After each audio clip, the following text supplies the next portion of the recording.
타는 듯한 열기 아래 지구는 갈라지고 기온은 끊임없이 오르며 비는 유령처럼 사라져버렸습니다.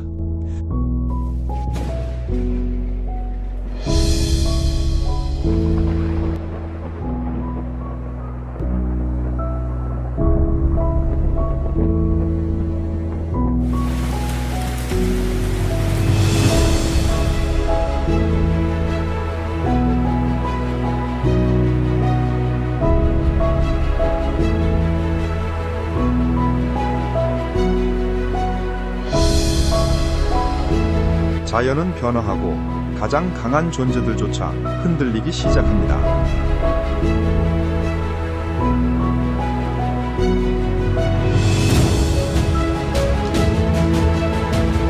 이곳은 동아프리카 지구대 아프리카의 등뼈입니다.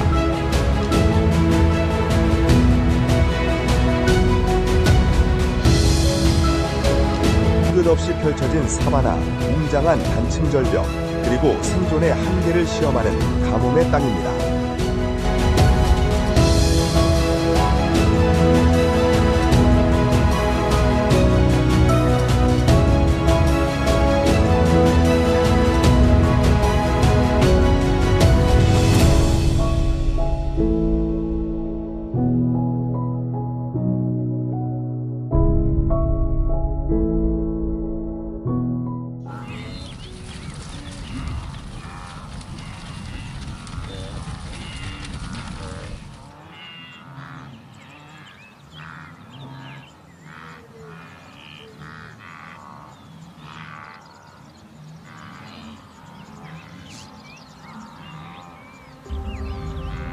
천천히 황폐해져 가는 세상에서 사자가 바싹 마른 덤불을 맴돌고 있습니다. 그 시선은 마라강으로 이동하는 눕대에 고정되어 있습니다.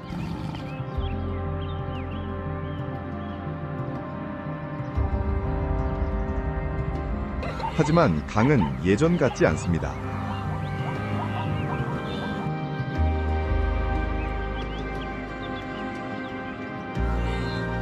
물은 줄어들어 갈라진 진흙벌판을 남겼습니다.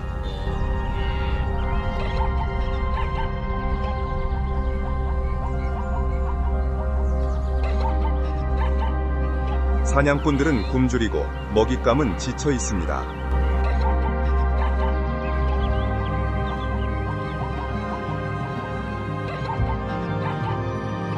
동아프리카 지구대의 생명들에게 시간은 이제 온도로 측정됩니다. 지난 세기 동안 화씨 2도라는 겉보기엔 작은 온도 상승이 오랜 생존의 법칙을 다시 쓰기에 충분합니다.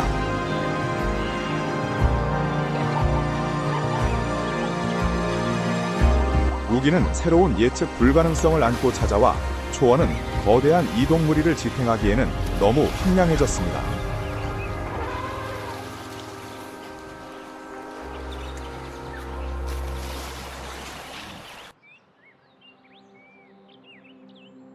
이곳에서 또 다른 이야기가 펼쳐지고 있습니다. 생존과 모성애에 대한 이야기입니다.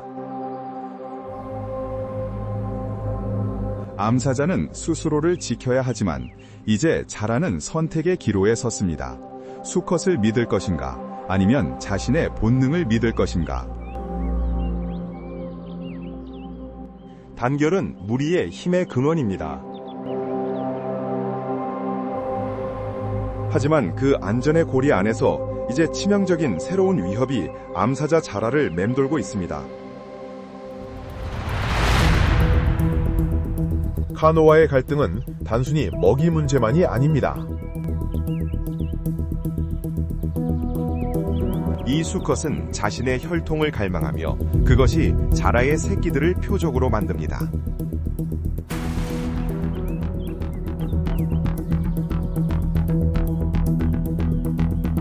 그녀는 신중해야 합니다.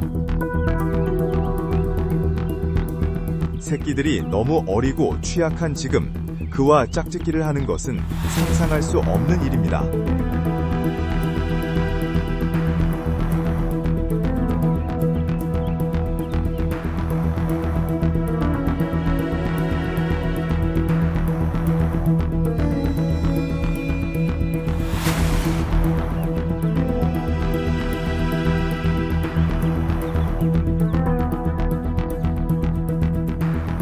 유일한 선택은 대결을 피하는 것입니다.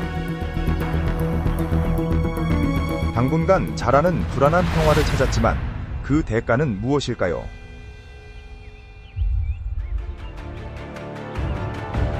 하지만 이 초원에서는 고요함은 종종 다가오는 폭풍을 가리는 얇은 베일일 뿐입니다. 카노는 거절을 쉽게 받아들이는 수컷이 아닙니다.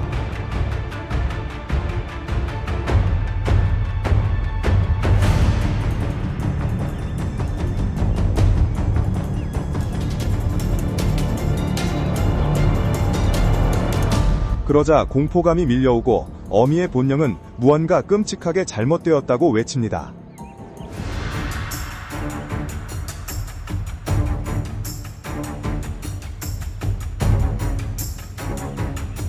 그들의 냄새는 아직 공기 중에 남아 있습니다. 그것이 그녀가 흔적을 쫓는 데 필요한 전부입니다. 그녀는 과연 진실을 알게 될까요?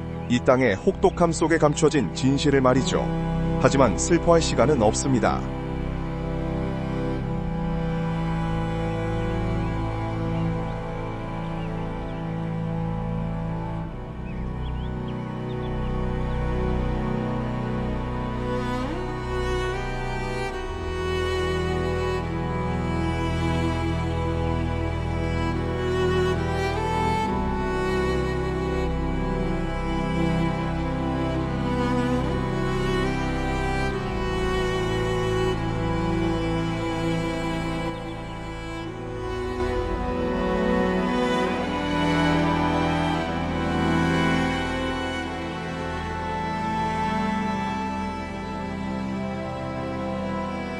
너무 늦기 전에 남은 새끼들을 찾아야 합니다.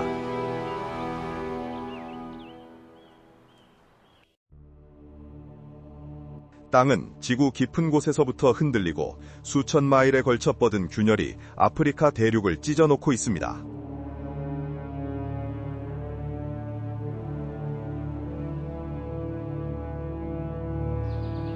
동아프리카 지구대는 단순한 계곡이 아니라 거대한 분리의 흔적입니다.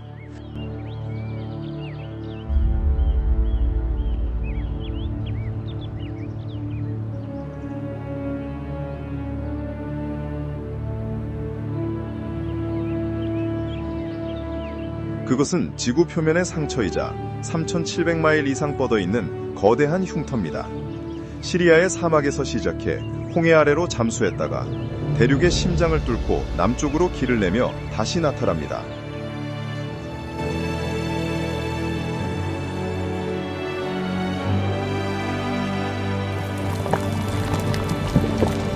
이곳에서 두 개의 지각판, 서쪽의 누비아판과 동쪽의 소말리아판이 서로 천천히 멀어지고 있습니다.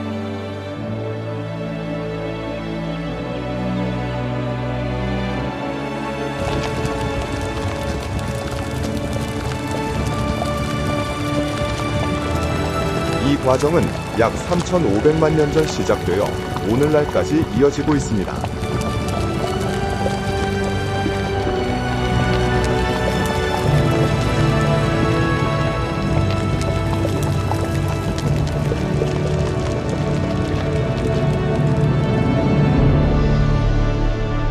이러한 지각 변동은 독특한 파쇄 지형을 만들어냈을 뿐만 아니라 상징적인 호수들과 웅장한 화산들이 어우러진 놀랍도록 다양한 풍경을 조각했습니다.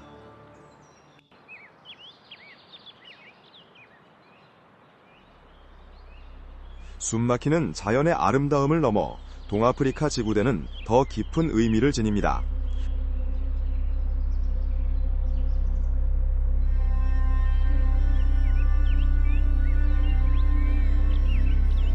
이곳은 인류의 요람으로 알려져 있으며 우리 종의 기원에 대한 중요한 단서를 담고 있는 곳입니다.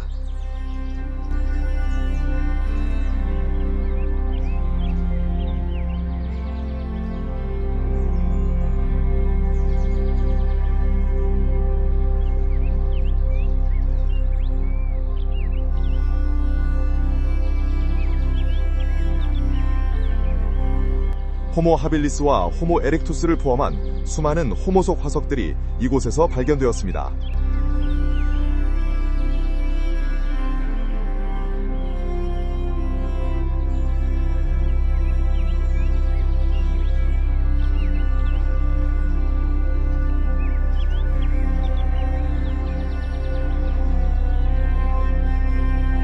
가장 중요한 발견 중 하나는 루시로 알려진 오스트랄로피테쿠스 아파렌시스 화석으로 에티오피아에서 발굴되었으며 약 320만 년 전의 것으로 추정됩니다.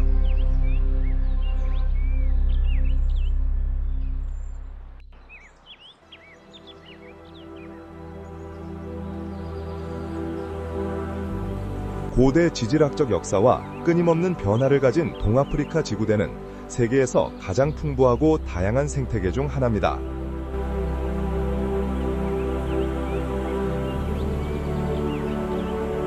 수많은 종들이 이 혹독한 환경에 적응하며 진화해 왔습니다.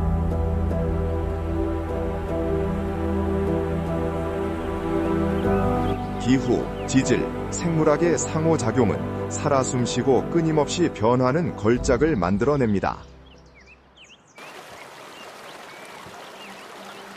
푸르카나 호수와 말라위 호수 같은 거대한 호수들은 수천 종의 고유한 시클리드 어종의 서식지입니다.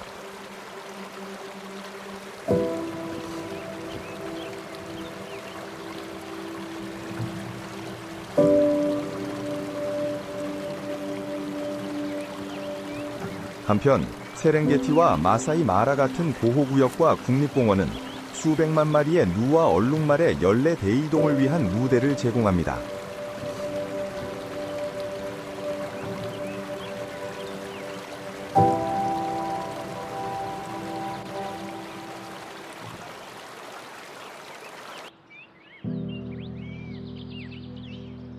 지구대의 사바나는 숲과 사막 사이의 천이 생태계로 광활한 초원과 듬성듬성한 나무들이 특징입니다.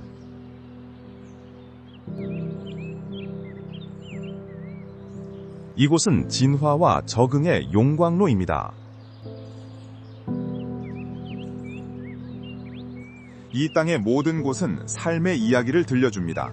평원에 듬성듬성 서 있는 상징적인 아카시아 나무들은 풍경을 규정할 뿐만 아니라 수많은 종들에게 먹이와 보금자리를 제공합니다.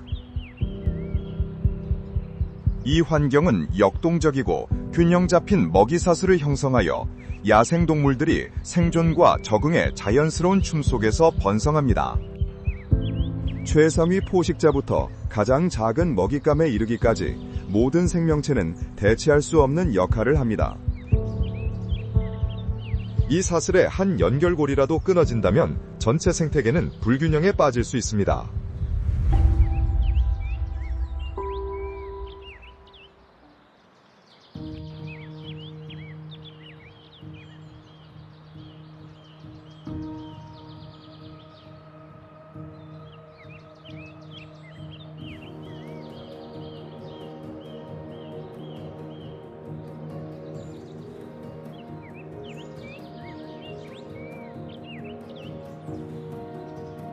그 다양한 풍경은 광활한 초원, 탁 트인 산림지대, 그리고 수백만 년의 지질 활동으로 형성된 고대 화강암 노두를 포함합니다.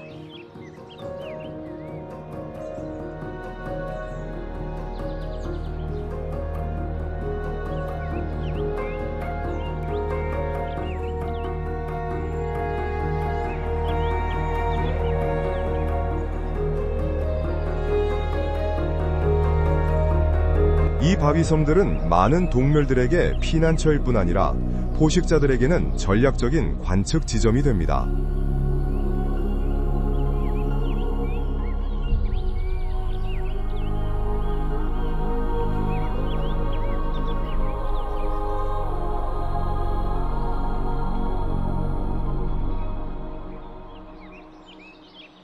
세렝게티의 가장 놀라운 자연 현상 중 하나는 대이동으로 지구상에서 가장 큰 육상 포유류 이동입니다.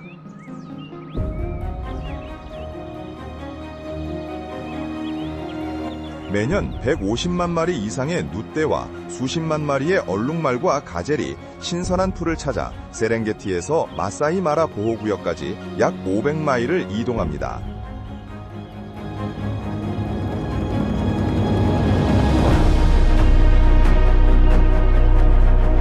하지만 그 여정은 결코 쉽지 않습니다.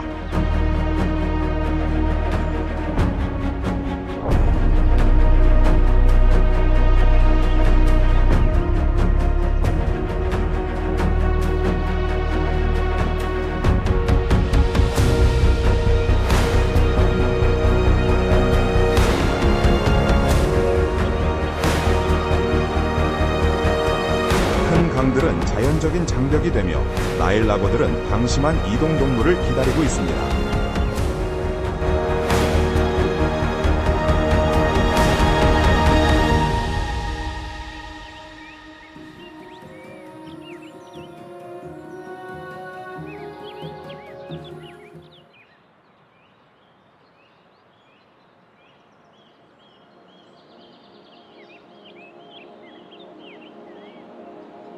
육상 포식자들, 특히 사자들은 이 기회를 잡아 사냥합니다.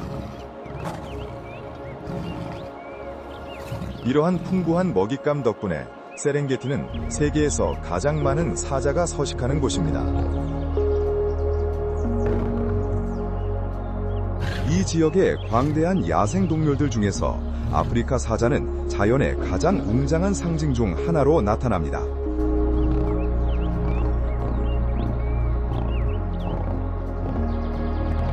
대부분의 큰 고양이과 동물들이 단독 생활을 하는 것과 달리 사자들은 15에서 40마리 개체로 이루어진 무리 생활을 하는 독특한 사회 구조를 가지고 있습니다.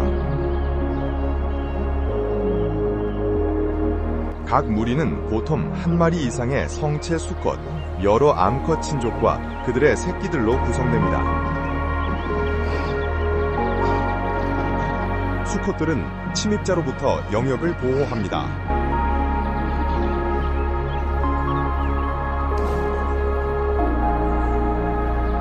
한편 암사자들은 주요 사냥꾼으로 민첩성과 팀워크를 이용해 무리의 먹이를 확보합니다.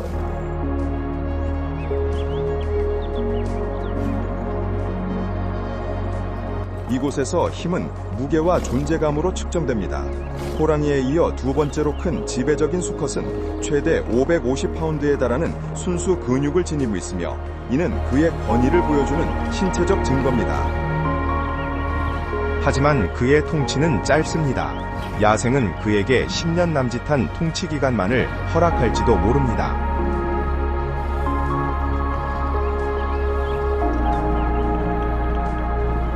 세렝게티에서 사자 무리의 영역은 먹이의 가용성에 따라 8에서 154제곱마일까지 이를 수 있습니다.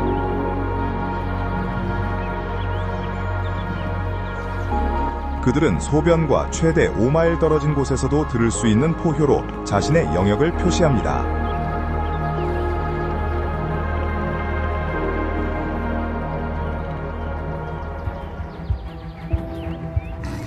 사자의 최고 속도는 시속 50마일이지만 지구력이 부족한 점은 집단 전략으로 보완합니다.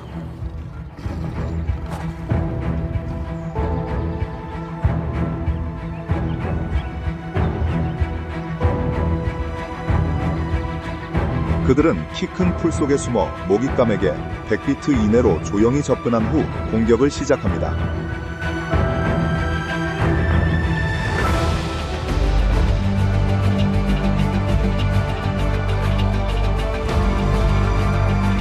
협동이 그들의 성공의 열쇠입니다.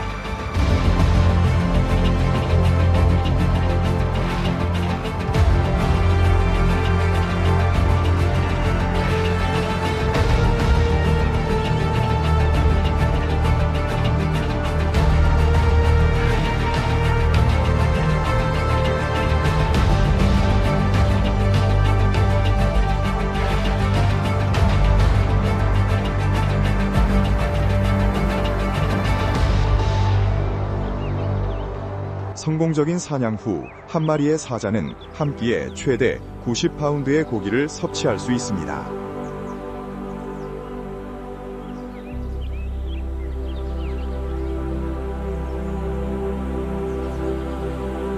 큰 먹잇감은 며칠 동안 무리 전체를 먹여 살릴 수 있습니다.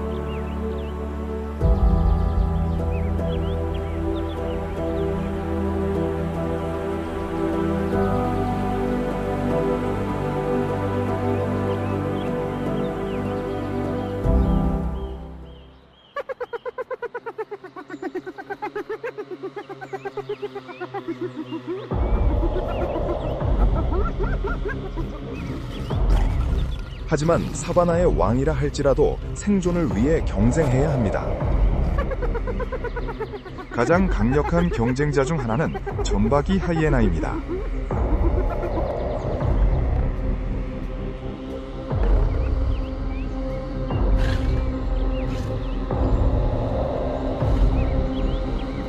하지만 왕의 지배는 결코 절대적이지 않습니다.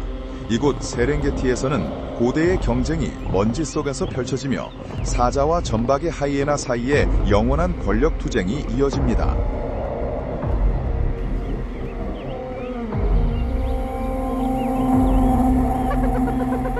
한 마리의 하이에나는 사자의 적수가 될 수 없지만 많은 수로 모이면 사자를 사냥감을 포기하게 만들 수 있습니다.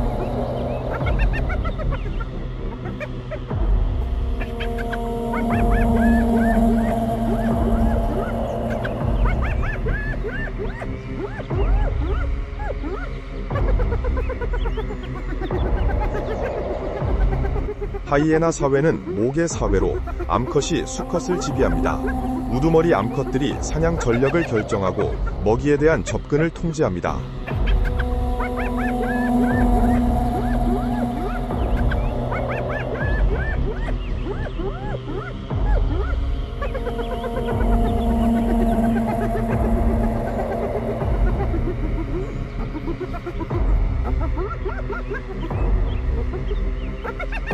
단순히 청소부로 치부되는 경우가 많지만 점박이 하이에나는 사자보다 60에서 80% 더 높은 성공률을 가진 놀랍도록 효율적인 사냥꾼입니다.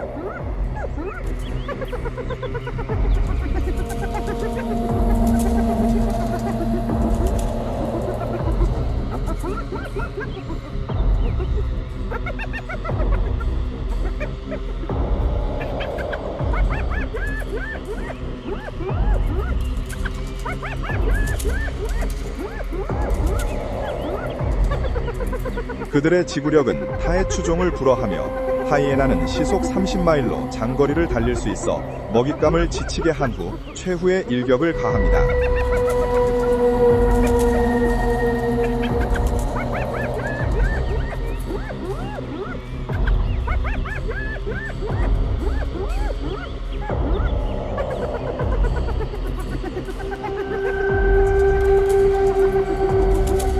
점박이 하이에나의 무는 힘은 사자보다 강하며 나이라거 다음으로 강력합니다.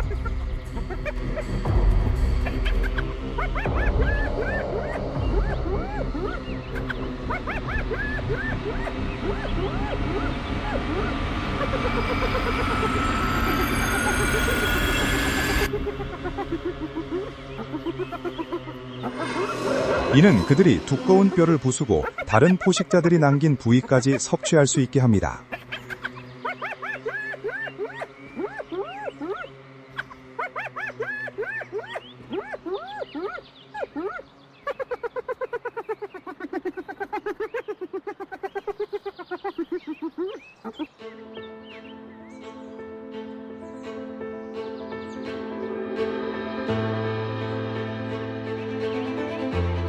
세렝게티 국립공원의 먹이 사슬에서 올리브 게코 원숭이는 기회주의자가 되는 법을 배웠습니다.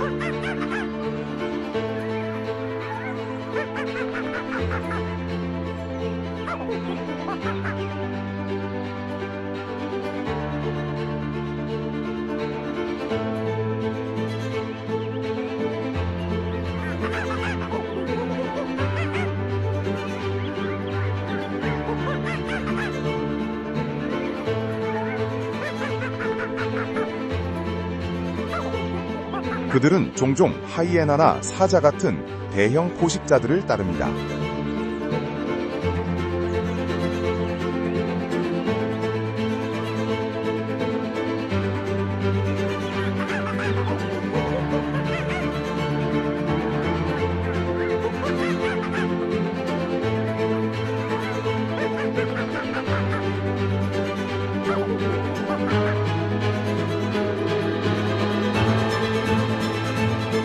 사냥꾼들이 배불리 먹거나 떠나면 개코 원숭이 무리는 재빨리 다가가 남은 것을 먹습니다.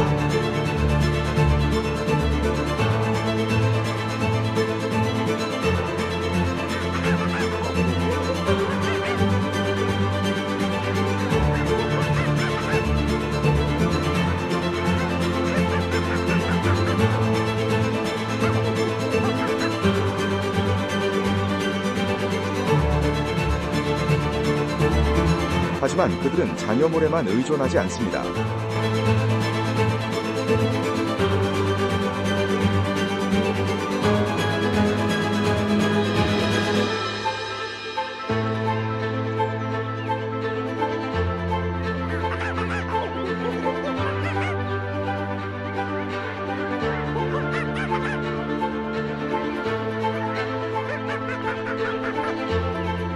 그들은 기회주의적인 잡식동물로 풀, 뿌리, 과일, 곤충, 심지어 도마뱀 같은 작은 먹잇감까지 포함하는 식단을 가지고 있습니다.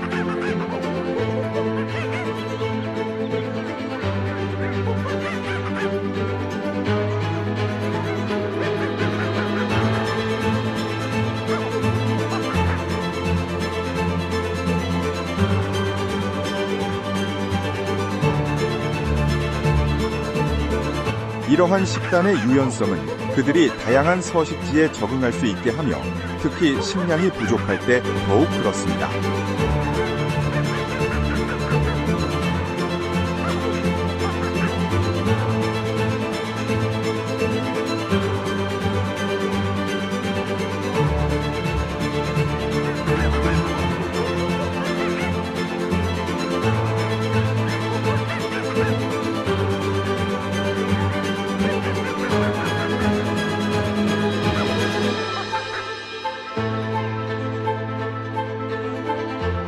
올리브 개코 원숭이는 15에서 150마리 개체로 이루어진 크고 고도로 조직화된 무리 생활을 합니다.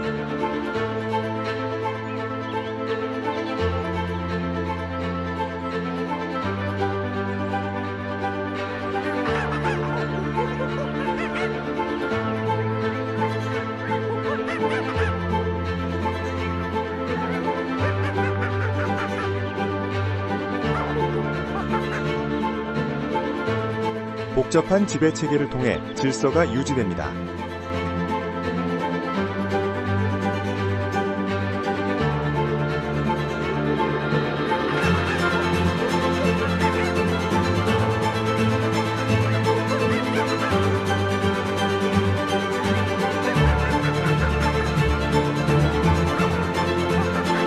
밤이 되면 무리는 아카시아 나무의 높은 가지에서 피난처를 찾아 야행성 포식자의 손이 닿지 않는 비교적 안전한 곳에서 잠을 잡니다.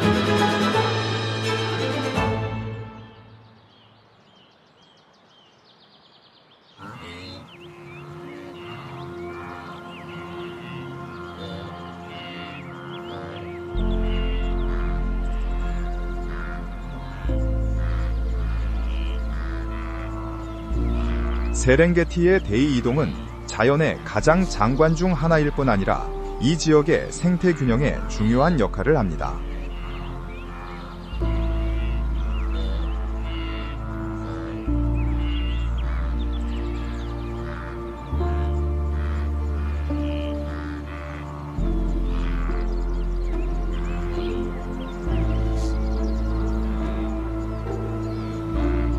키 4.2에서 4.8피트, 무게 500에서 600파운드에 달하는 강력한 체구를 가진 눈은 가장 영향력 있는 초식 동물 중 하나입니다.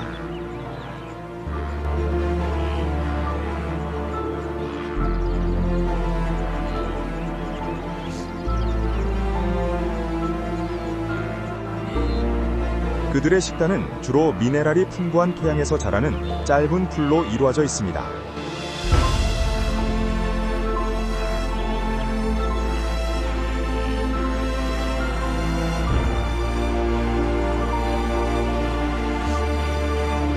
변화하는 강우 패턴은 그들의 먹이 공급에 직접적인 영향을 미쳐 끊임없는 이동을 유도합니다.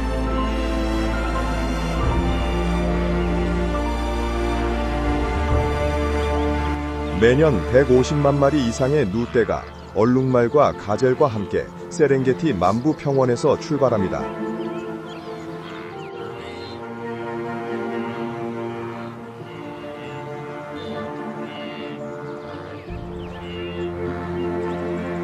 하지만 그루메티 강 같은 강들은 치명적인 장애물입니다.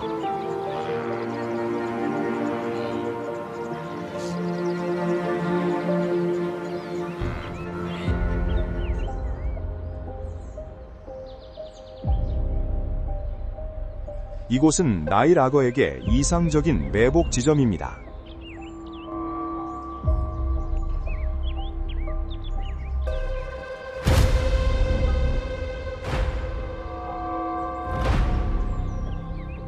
TV의 이동은 생태계를 형성하는 데 중요한 역할을 합니다.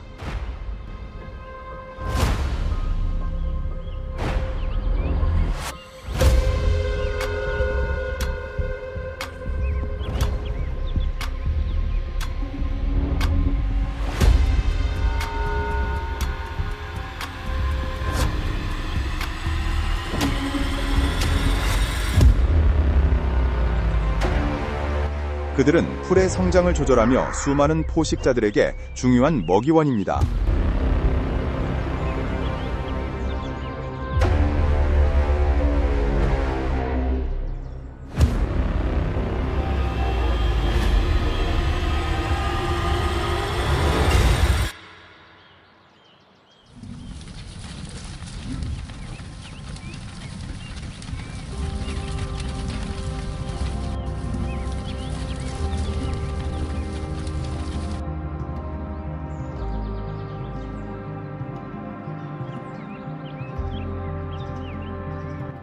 누떼와 함께 수십만 마리의 평원 얼룩말이 이동하며 지구상에서 가장 인상적인 자연의 장관 중 하나를 만들어냅니다.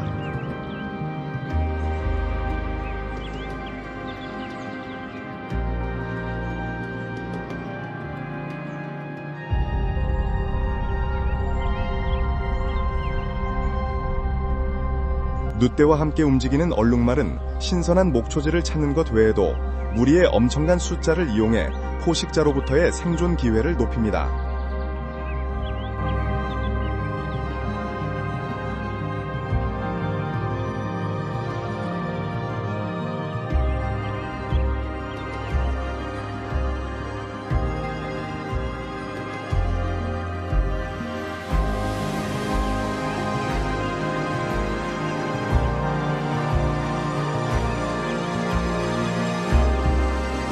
잘 발달된 공간 기억력 덕분에 그들은 이동 경로와 믿을 수 있는 수원을 기억할 수 있습니다.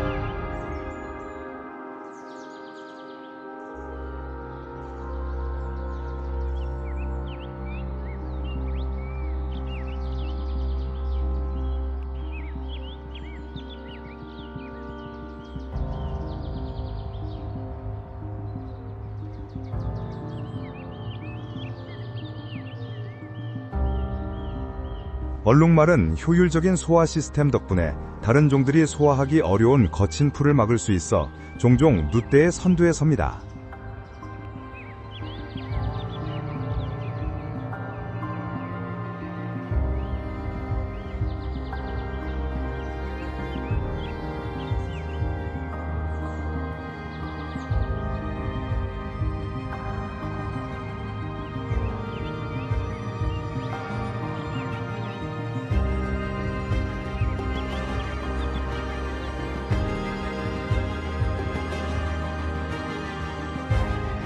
이러한 행동은 그들 자신의 먹이를 보장할 뿐만 아니라 아래의 부드러운 풀을 드러내어 누떼에게도 도움을 줍니다.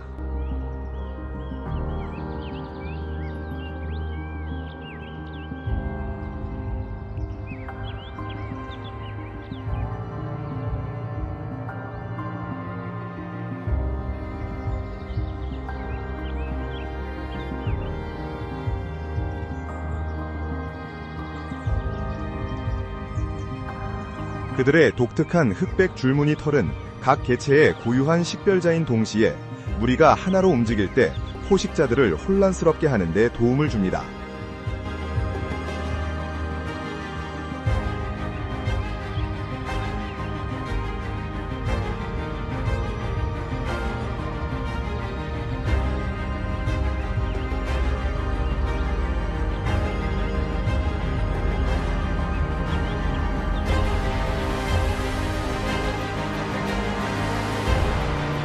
일부 연구에 따르면 줄무늬는 위험한 기생충을 옮기는 채채파리를 쫓아내는 데도 도움이 될 수 있다고 합니다.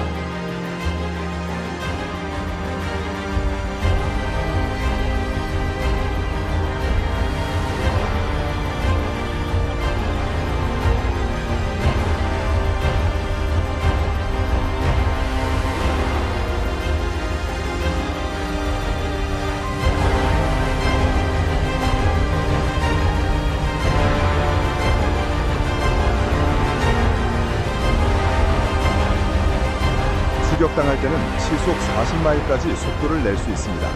성체 수컷들은 뒷다리로 강력한 발길질을 하여 공격자에게 맞서는 것을 주저하지 않습니다.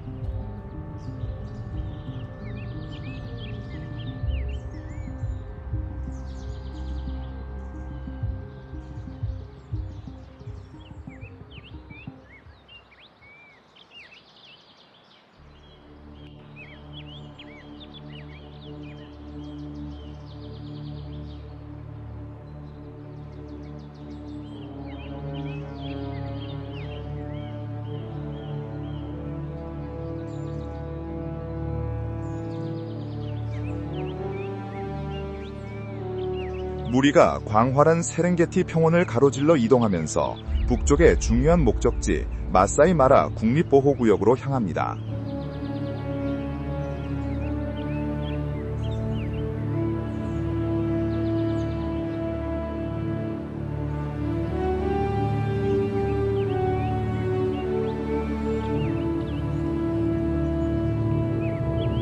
약 580제곱마일에 걸쳐 펼쳐진 마사이 마라는 끝없는 초원, 완만한 구릉, 그리고 듬성듬성한 아카시아 삼림지대가 어우러진 다양한 풍경을 자랑합니다.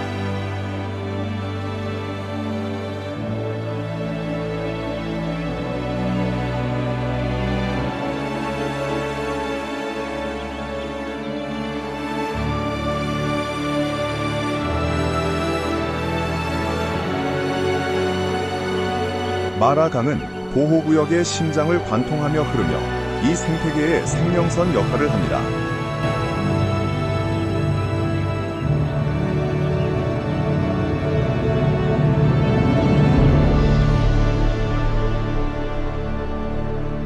이 강은 이동의 가장 큰 장애물입니다.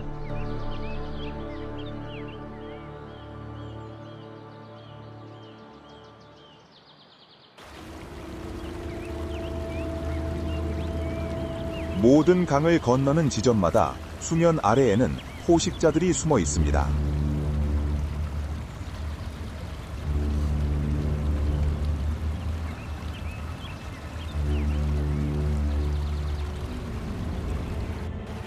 강력한 턱을 가진 나이라고는 방심한 동물을 매복 공격할 완벽한 순간을 기다립니다.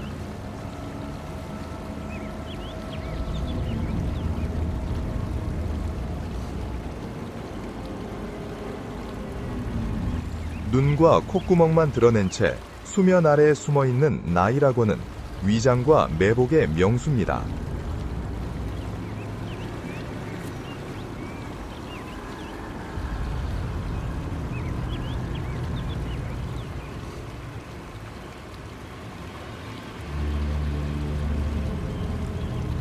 하지만 마사이 마라는 단순한 이동의 중요한 지점 이상입니다.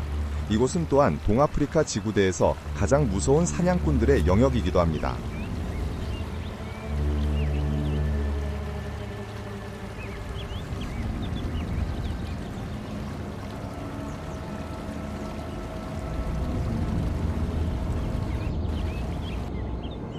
늑대와 얼룩말이 조심스럽게 강으로 들어서 건널 때 악어들은 미동도 없이 공격할 완벽한 순간을 인내심 있게 기다립니다.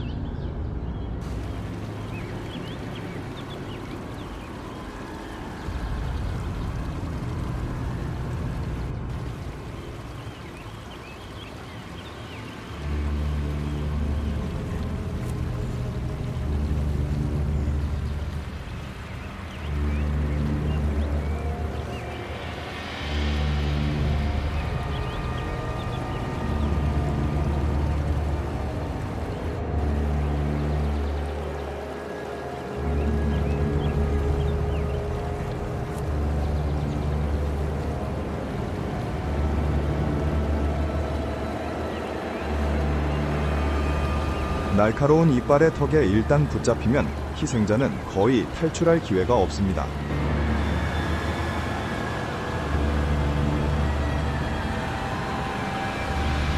길이가 16에서 20피트에 달하는 악어는 지구상에서 가장 큰 파충류 중 하나입니다. 그들은 70년에서 100년까지 살 수 있습니다.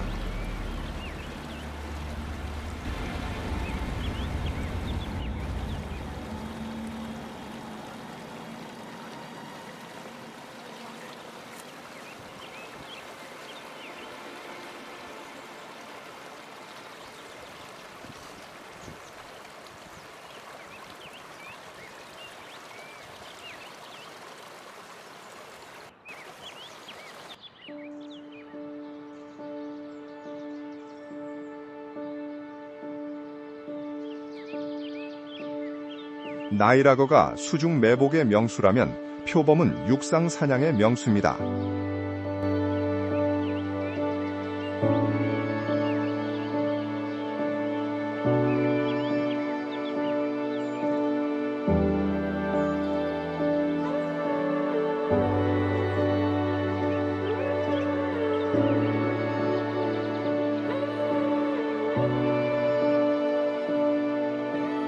무리지어 사냥하는 사자와 달리 표범은 단독 사냥꾼으로 예리한 시력과 은밀함을 이용해 생존합니다.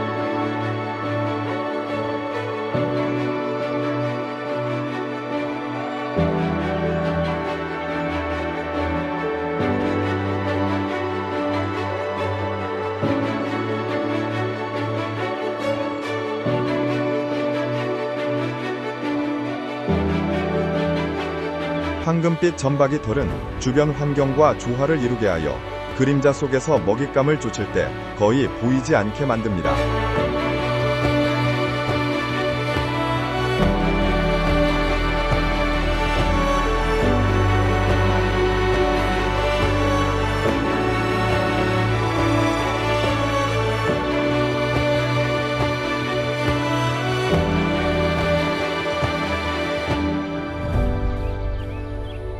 표범의 사냥은 어둠이 내리면서 시작됩니다. 바람처럼 가벼운 발걸음으로 조용히 먹잇감에게 다가갑니다.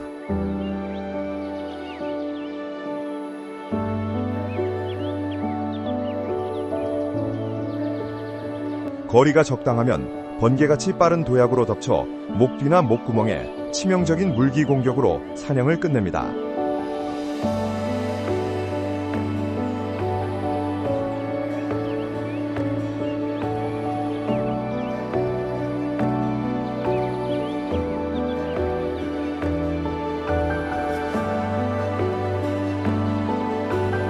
주변에 하이에나나 사자가 있다면 표범은 자신의 먹이를 위험에 빠뜨리지 않습니다.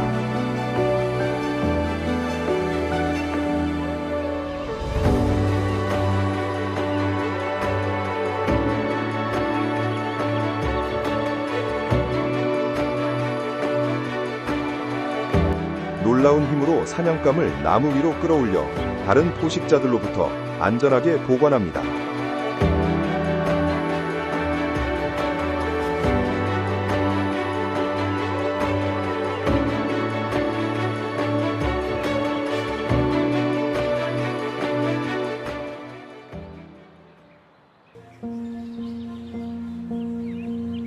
포식자들의 세계에서 각 종은 자신만의 생존 전략을 가지고 있습니다.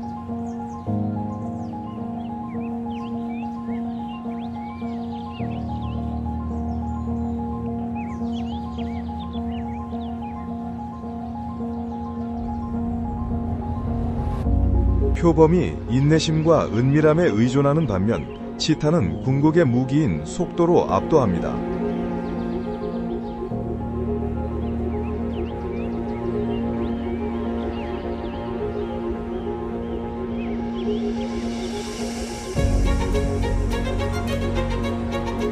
가볍고 공기역학적인 몸, 긴 다리, 깊은 가심을 가진 치타는 극한의 속도를 위해 태어났습니다.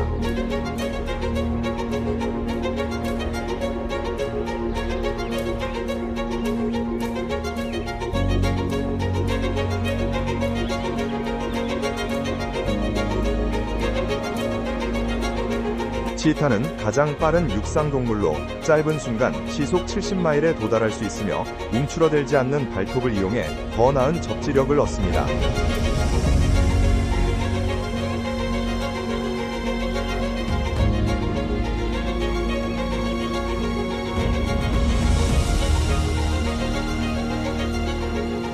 하지만 이 속도는 오래 유지될 수 없습니다.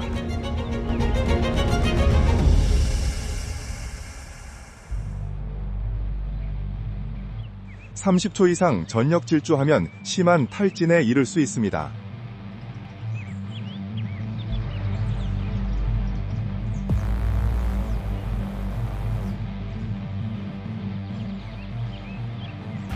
따라서 치타는 공격할 정확한 순간을 계산해야 하며 보통 먹잇감 65에서 100피트 이내로 접근한 후 우레와 같은 질주를 시작합니다.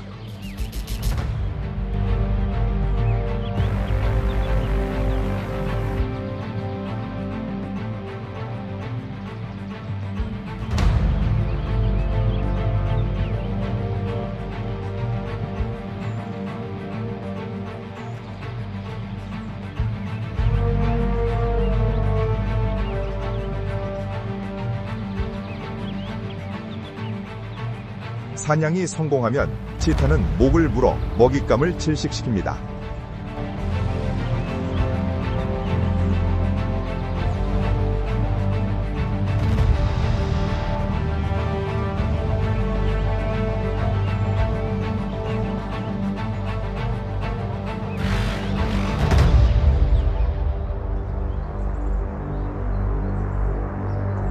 그리고 다른 육식 동물들이 와서 빼앗기 전에 재빨리 먹이를 먹습니다.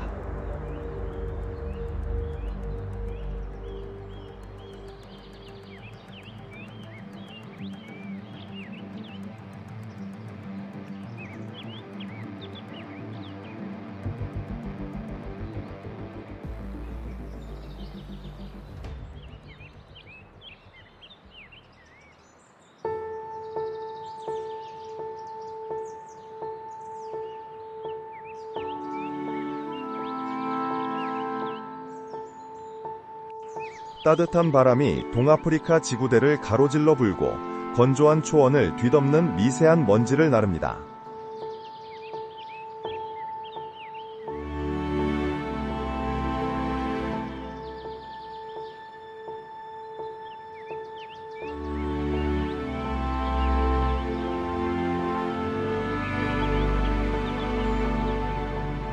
자결하는 태양 아래 동아프리카 오릭스 무리는 옅은 회색 털과 독특한 검은 줄무늬로 두드러집니다.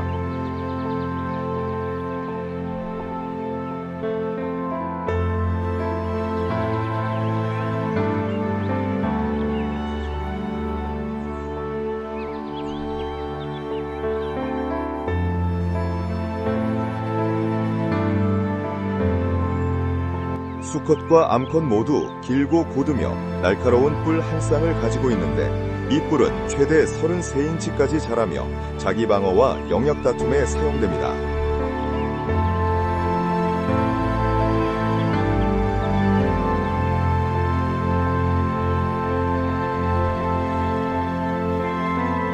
물이 부족한 이 환경에서 살아남기 위해 그들은 마른 풀과 잎에서 수분을 얻고 체온 상승을 견뎌 수분 손실을 줄입니다.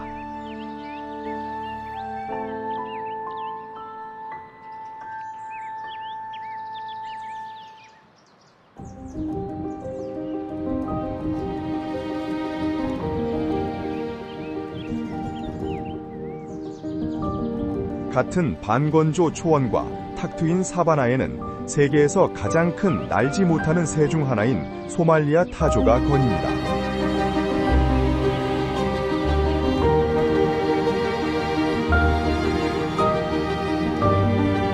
키 7에서 9피트, 무게 200에서 285파운드에 달하는 그들의 강력한 다리는 포식자로부터 도망치기 위해 시속 43마일까지 속도를 낼 수 있게 합니다.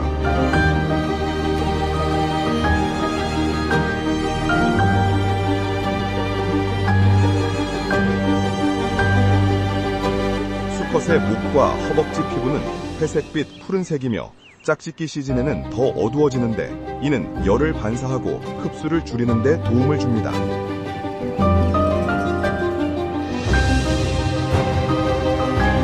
높은 온도를 견디고 적은 물을 마시는 능력 덕분에 그들은 동아프리카에서 가장 건조한 환경 중 일부에서도 살아남을 수 있습니다.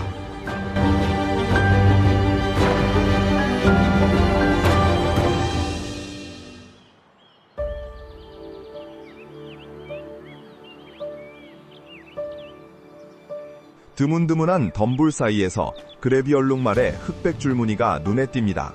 그들의 줄무늬 패턴은 다른 얼룩말 종보다 좁고 섬세합니다.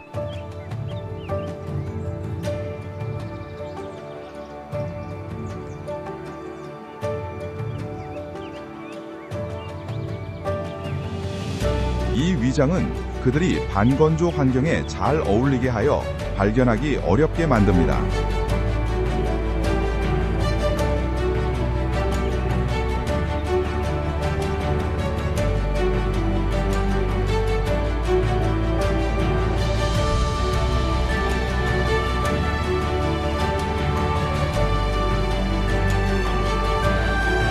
그들은 매일 수십 마일을 이동하며 물을 찾을 수 있고 같은 과의 다른 동물들보다 가뭄에 더 잘 견딥니다.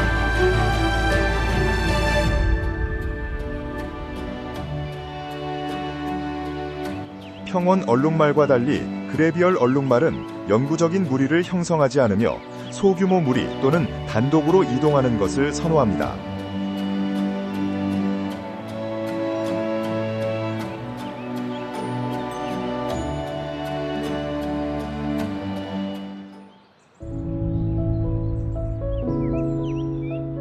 동아프리카 지구대를 따라 지각 및 화산 활동의 흔적이 여전히 남아있어 풍경과 생태계를 형성하고 있습니다.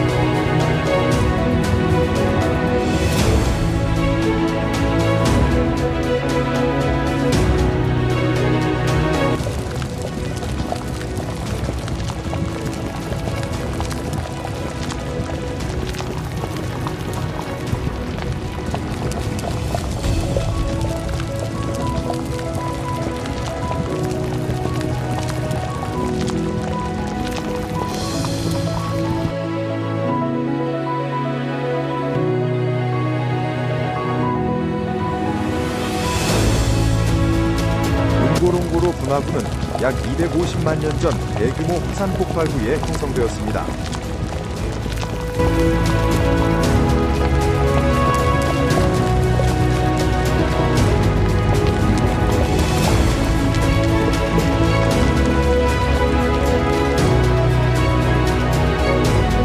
지름 약 12마일, 면적 102제곱마일에 달하며 지구상에서 가장 큰 온전한 화산 칼데라입니다.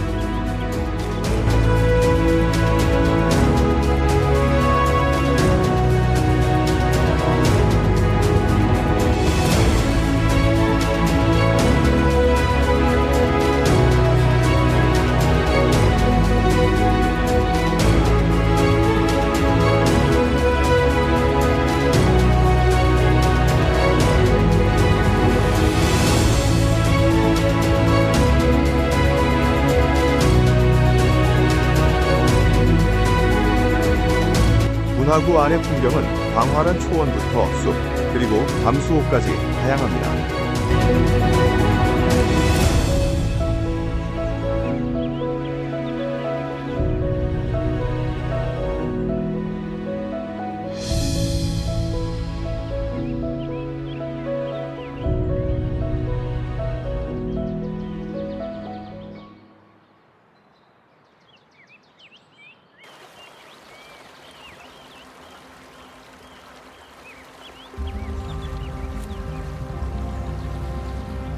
아침 해가 응고롱고로 분화구를 비추며 마가디 호수 수면에 찬란한 색조를 반사합니다.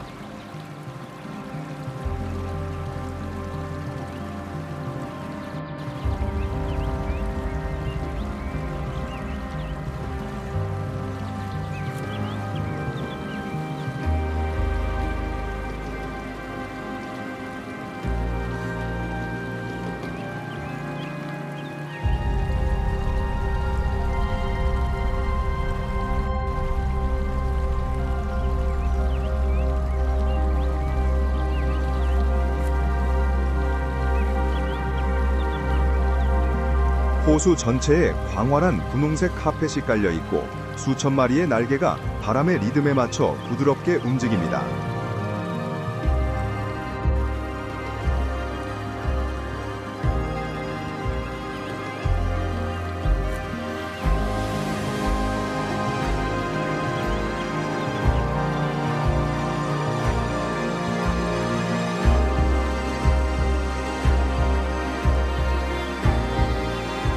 이들은 플라밍고로 이 화산 생태계의 가장 상징적인 주민들입니다.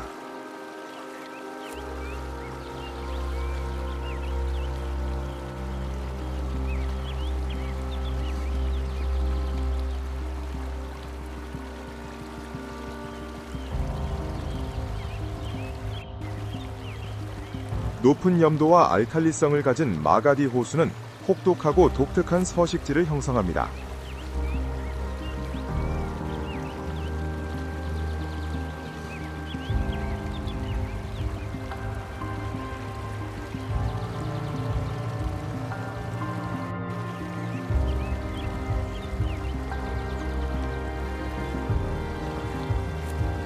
이곳의 물은 pH가 너무 높아 많은 동물들의 피부에 부식될 수 있습니다.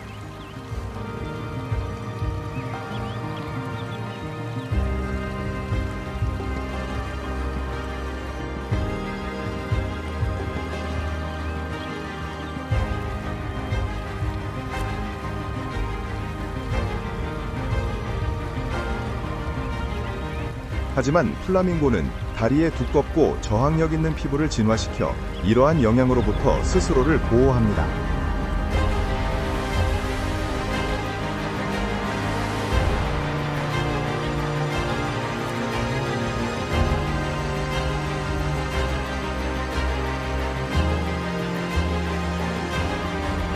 알칼리성 호수는 플라밍고에게 이상적인데 카로티노이드가 풍부한 남세균의 일종인 스피룰리나가 풍부하게 서식하기 때문입니다.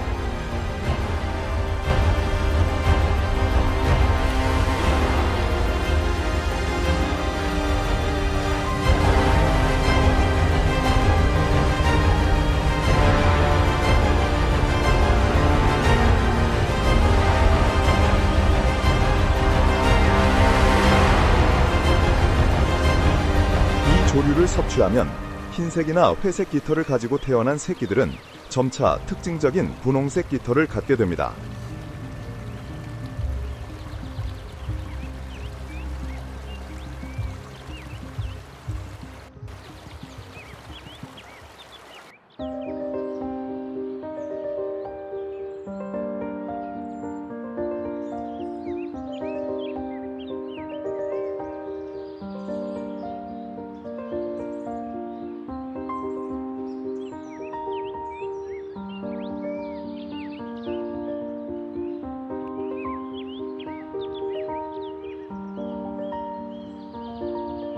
광활한 응고롱고로 분화구에는 희귀한 검은 콧불소가 사바나를 거닐며 회복력과 힘의 상징이 됩니다.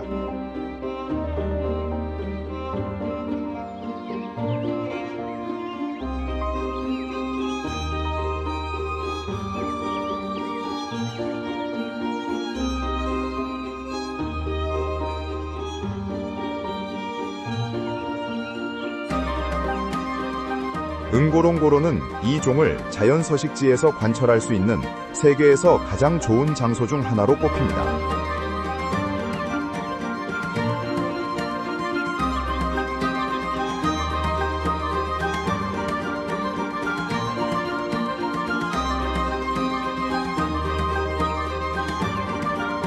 하지만 밀렵으로 인해 그들의 개체수는 급격히 감소했습니다.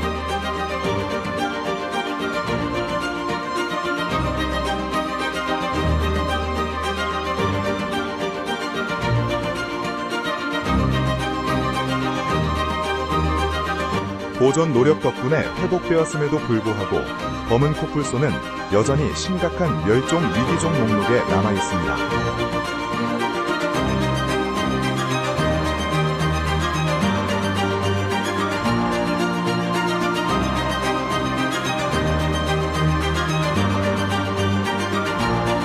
검은 코뿔소의 뿔은 불법 시장에서 높은 가치를 지니며 약용 효능에 대한 믿음이 그 배경에 있습니다.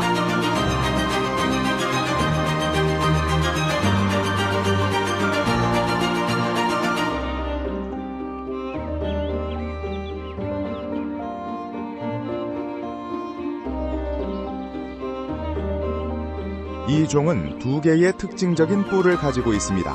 앞쪽 뿔은 더 길고 최대 5피트에 달할 수 있습니다.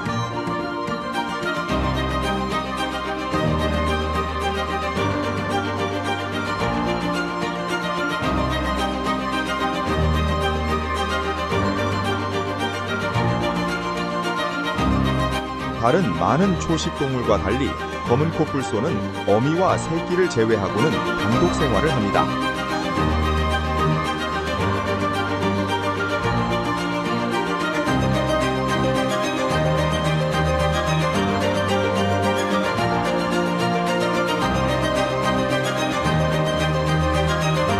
이 종은 공격적인 성격으로 알려져 있습니다. 위협을 느끼면 정면으로 돌진하여 대응할 수 있습니다.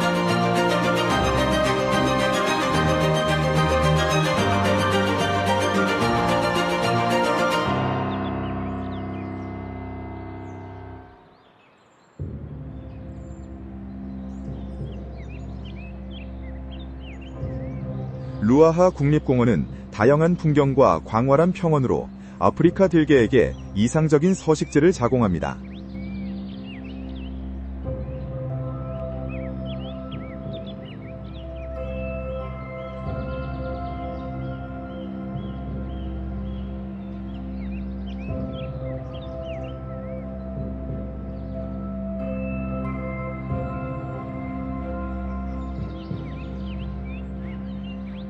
아프리카 들개는 대륙에서 가장 효율적인 사냥꾼 중 하나로 사자와 표범보다 최대 80% 더 높은 성공률을 자랑합니다.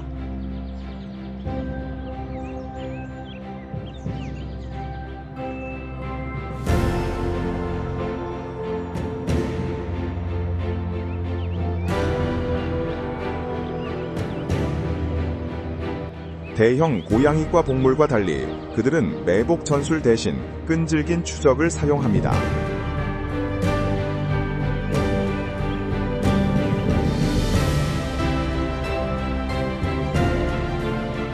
이 동물들은 최대 3마일의 추격 중 시속 25에서 30마일의 속도를 유지할 수 있어 최종 공격을 가하기 전에 먹잇감을 지치게 만듭니다.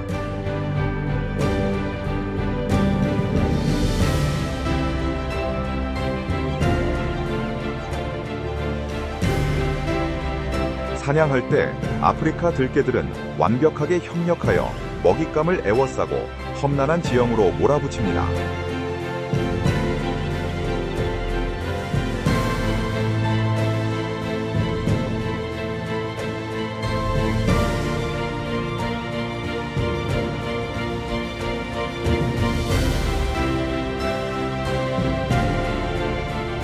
그들은 6마리에서 20마리 이상의 개체로 이루어진 무리 생활을 하며 알파쌍이 이끄는 고도로 조직화된 사회 구조를 가지고 있습니다.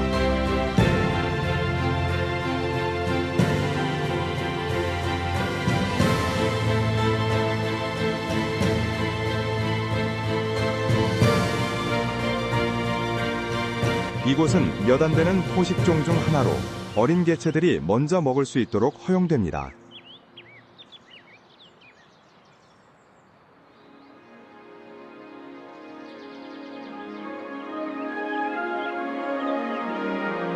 (570종) 이상의 조류가 서식하는 루아하 국립공원의 끝없는 하늘 아래 비서새는 가장 상징적인 새 중 하나로 돋보입니다.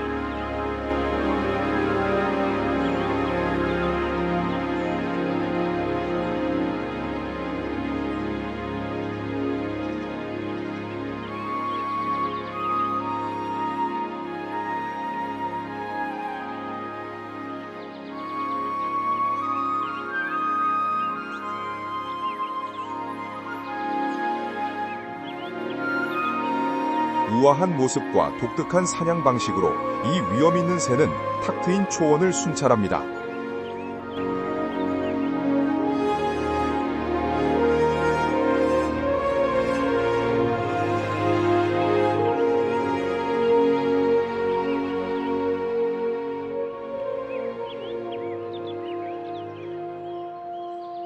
길고 강력한 다리로 키가 최대 4pt에 달하는 비서새는 민첩한 사냥꾼으로 대부분의 시간을 먹이를 찾아 사바나를 걸어 다닙니다.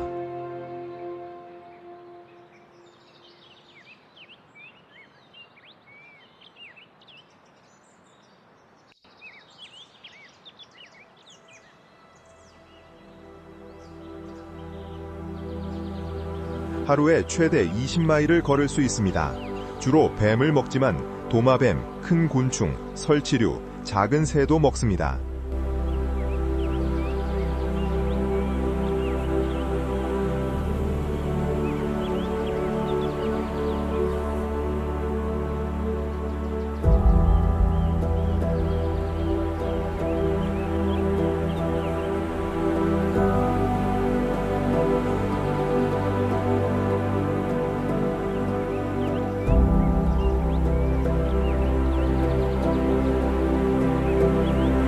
남부 땅코뿔새는 주로 땅에서 사는 육식성 조류로 코뿔새 중에서는 드뭅니다.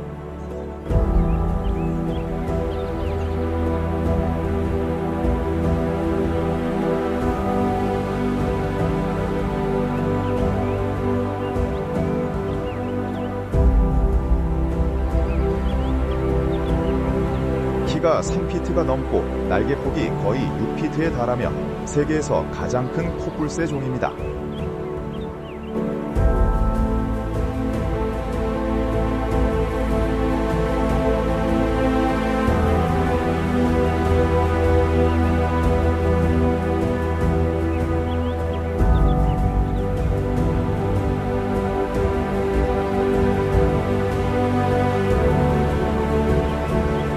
그들의 목에 있는 붉은 맨살은 시각적 의사소통을 위한 것일 뿐만 아니라 최대 2마일까지 전달될 수 있는 깊고 울림 있는 소리를 내는 데도 도움을 줍니다.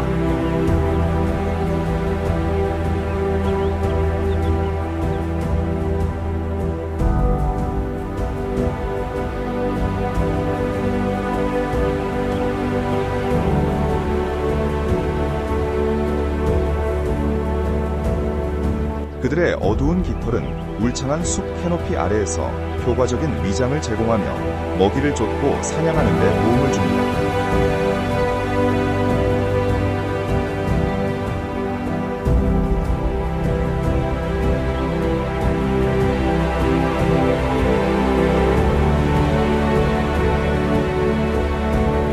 많은 과일 먹는 새들과 달리 그들은 포식자로 종종 도마뱀, 곤충, 심지어 다른 새들의 새끼까지 먹습니다.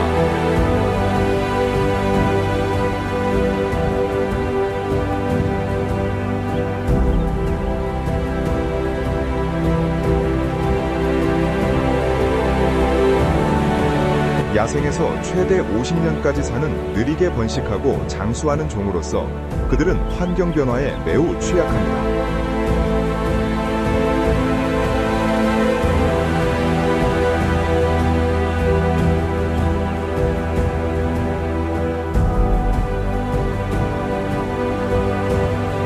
서식지 손실과 느린 번식률 때문에 남부 땅코뿔새는 IUCN 적색 목록에 취약종으로 등재되어 있습니다.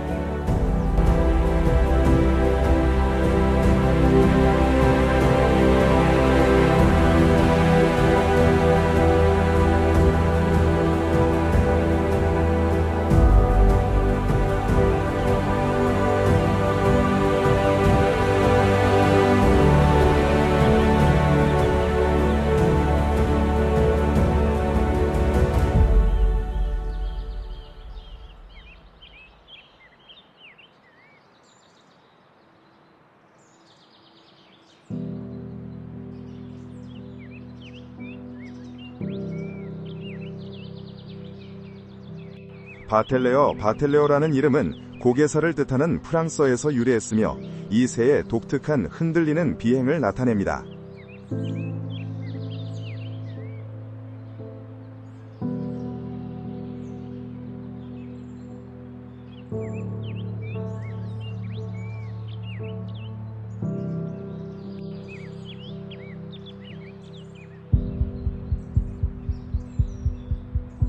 바텔레온은 하루에 최대 8시간 동안 계속 날 수 있으며 최대 155제곱 마일에 달하는 광대한 영역을 순찰합니다.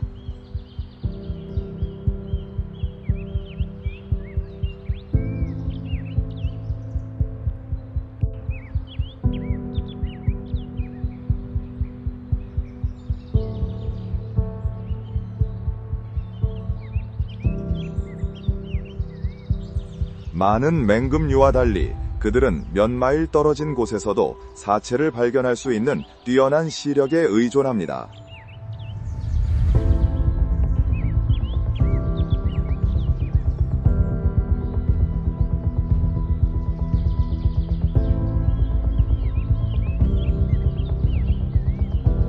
이 새는 야생에서 평균 약 25년의 수명을 가지며 66세가 되어야 번식을 시작합니다.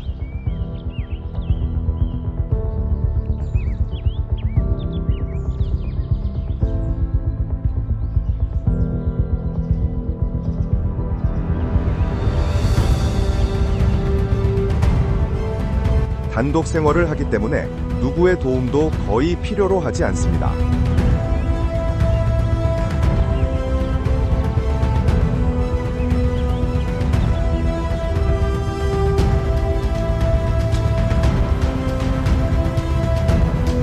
비행 중 바텔레온은 날개를 약간 구부린 채 머리를 부드럽게 흔드는데 이는 멀리서도 쉽게 알아볼 수 있는 특징입니다.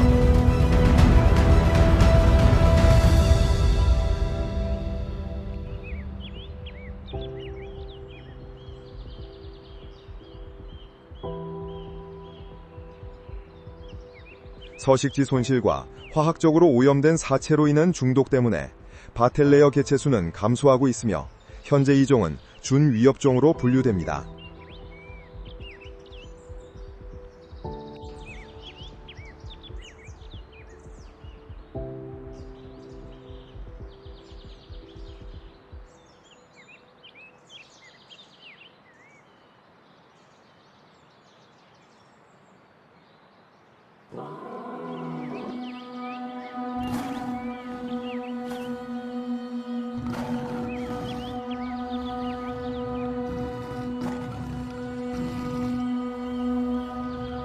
나무 위에 사자라니 믿기지 않겠지만 사실입니다.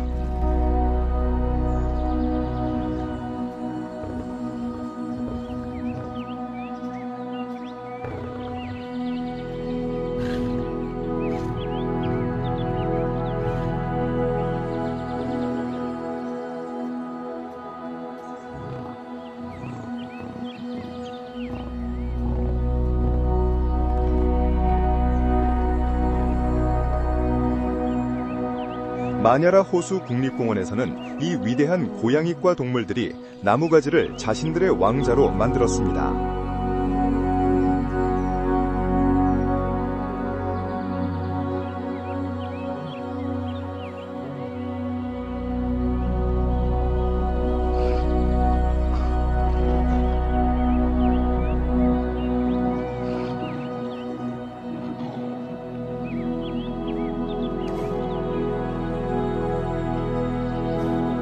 세렝게티의 친척들과 달리 마냐라의 사자들은 놀라운 나무 오르기 기술을 발전시켰습니다.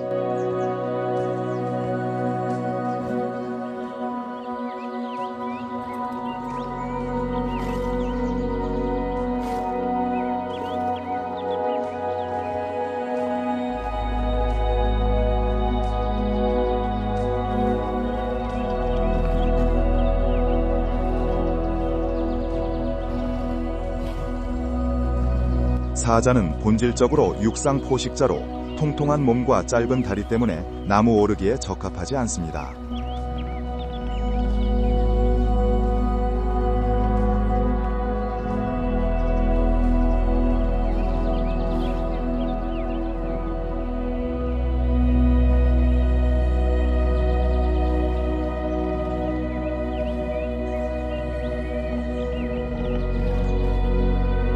하지만 마냐라 호수에서는 그들이 넓은 캐노피와 무게를 지탱할 수 있는 강한 가지를 가진 아카시아와 무화과 나무 가지 위에서 쉬는 모습이 자주 보입니다.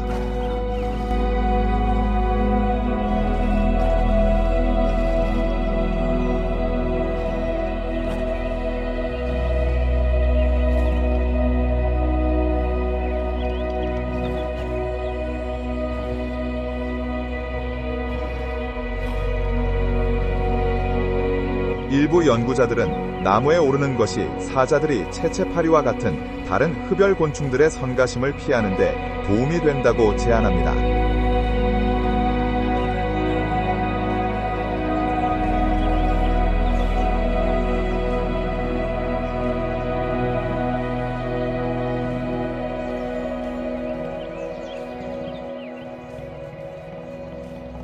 또한 나무 오르기가 단순히 세대를 거쳐 전해지고 시간이 지나면서 무리 내에서 유지된 학습된 행동일 수도 있습니다.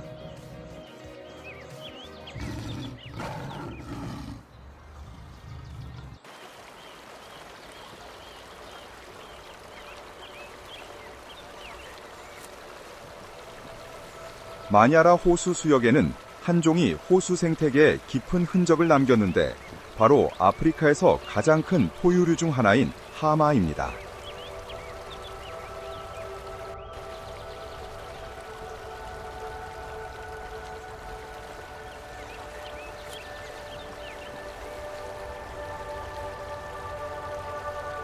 그들은 대부분의 시간을 물속에서 보내며 숨을 쉬고 외부 세계를 관찰하기 위해 수면 위로 올라올 뿐입니다.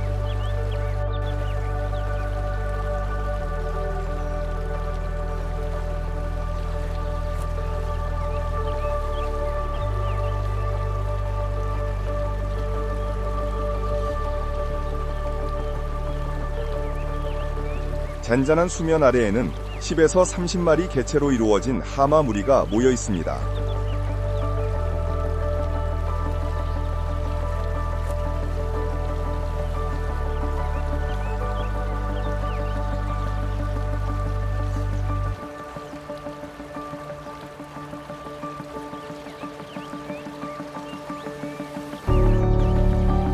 육지에서는 서투르게 보이지만 물속에서는 놀랍도록 민첩하며 수영하기보다는 네 발로 호수 바닥을 밀고 나아갑니다.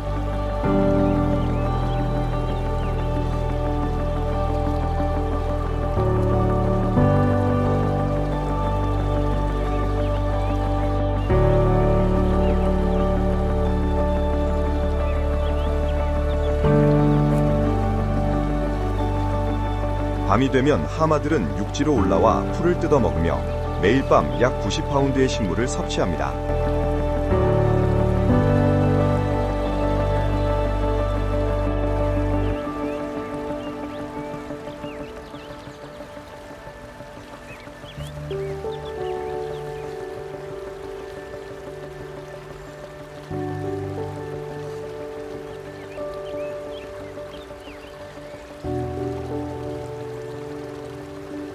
그들의 배설물은 영양분이 풍부하여 미생물, 조류 및 기타 무척 추동물에게 필수적인 먹이를 제공하며 담수 생태계의 균형에 기여합니다.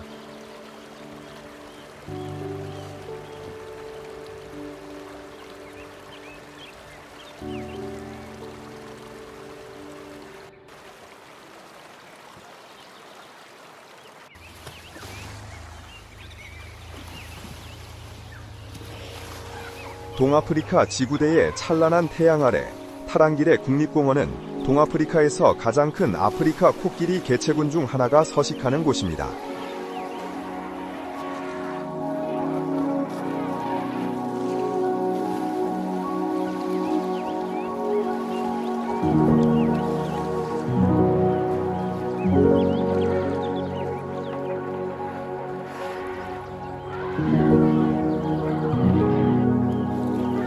긴 건기가 지속되면서 수백 마리의 개체들이 타랑길의 강으로 모여들며 이 메마른 풍경에서 몇 안 되는 남은 수원 중 하나입니다.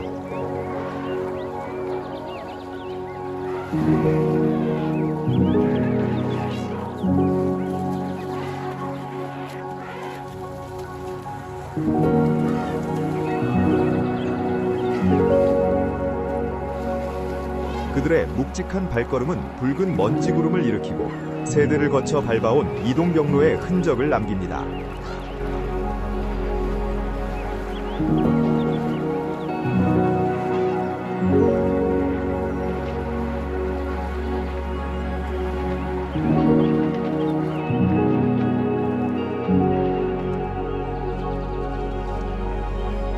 무리를 이끄는 것은 가장 나이 많은 암컷들로 지하 수원과 마지막 남은 푸른 숲에 대한 조상의 기억을 간직한 암컷 우두머리들입니다.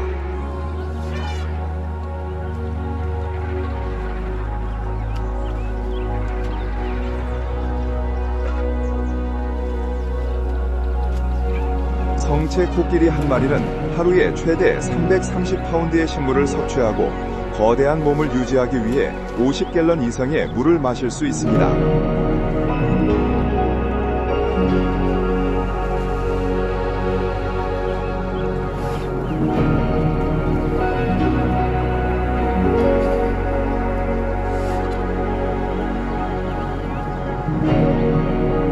황금빛 노을 아래 코끼리 무리는 강을 향해 조용히 움직이며 수많은 세대를 통해 이어져온 여정을 계속합니다.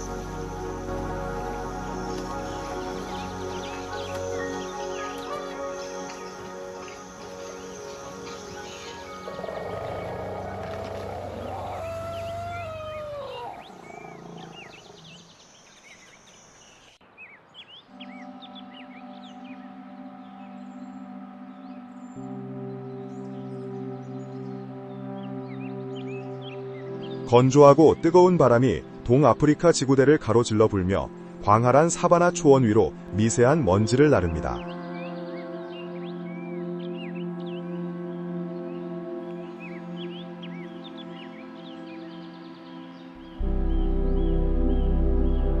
하지만 겉으로는 깨끗해 보이는 이 풍경 속에서 인류의 발자국은 점점 더 뚜렷해지고 있습니다.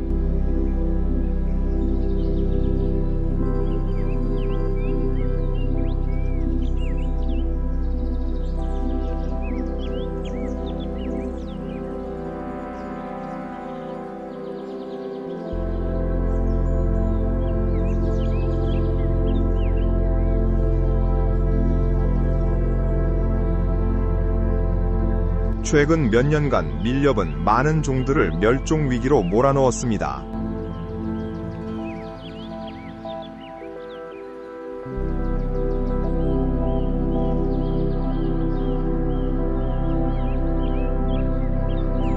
아프리카 코끼리 개체수는 암시장에서 상아의 높은 가치 때문에 급격히 감소했습니다.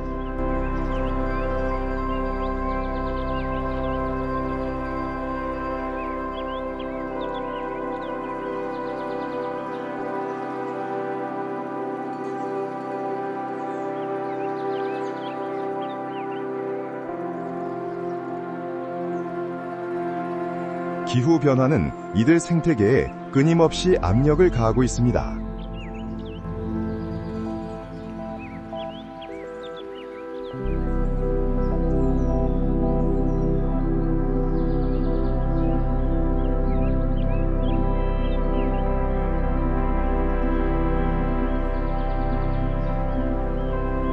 동아프리카 지구대의 일부 지역 온도는 20세기 초 이후로 화씨 2.2도 상승했습니다.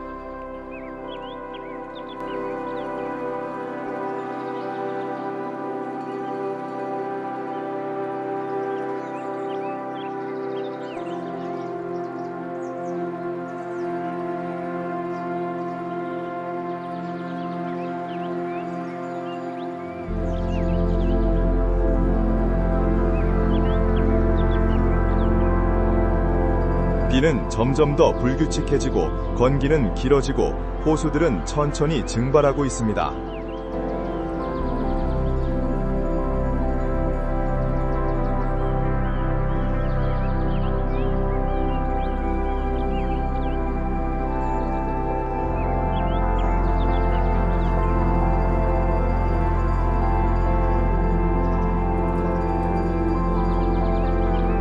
세계에서 가장 큰 사막 호수인 투르카나 호수는 점차 줄어들고 있습니다.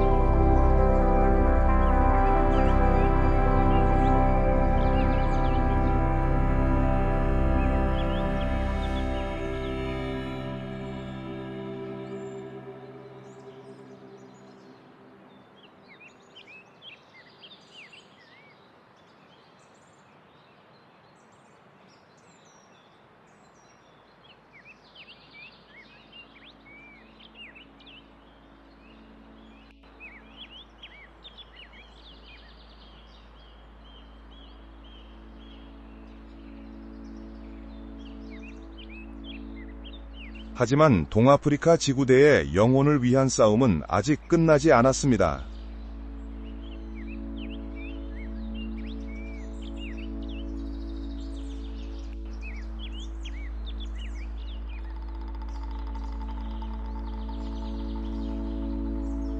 이곳은 이제 마지막 전선입니다. 포식자와 먹잇감 사이가 아닌 사라져가는 야생과 끊임없는 인류의 진격 사이의 전선입니다.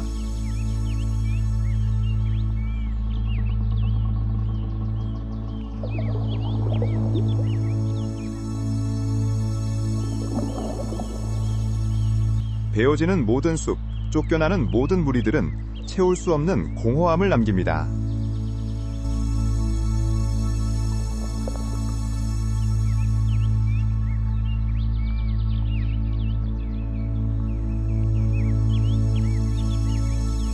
하지만 이러한 거대한 도전들 속에서도 야생을 구하려는 노력은 끊이지 않았습니다.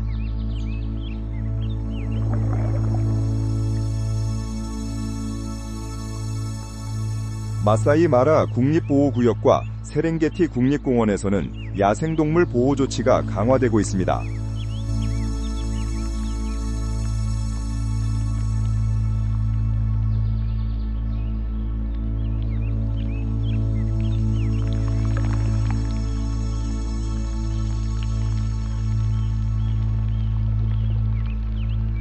GPS 기술은 널리 배치되어 코뿔소 개체군을 모니터링하고 밀렵을 방지하며 보존 전략을 개선하는 데 사용됩니다.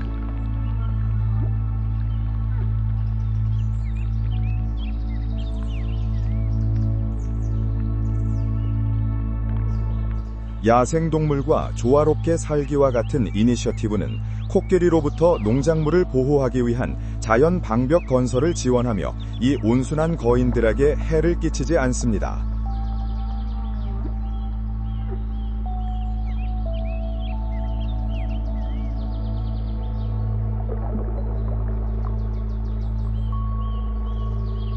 비록 도전 과제들이 남아있지만 기술, 지역사회 참여, 그리고 보호구역의 결합은 한 줄기 희망을 제시합니다.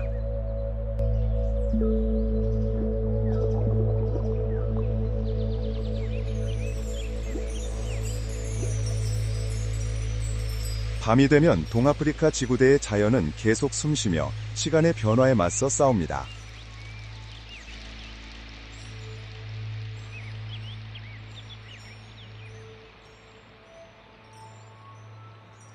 그 미래는 우리가 오늘 무엇을 하느냐에 달려 있습니다.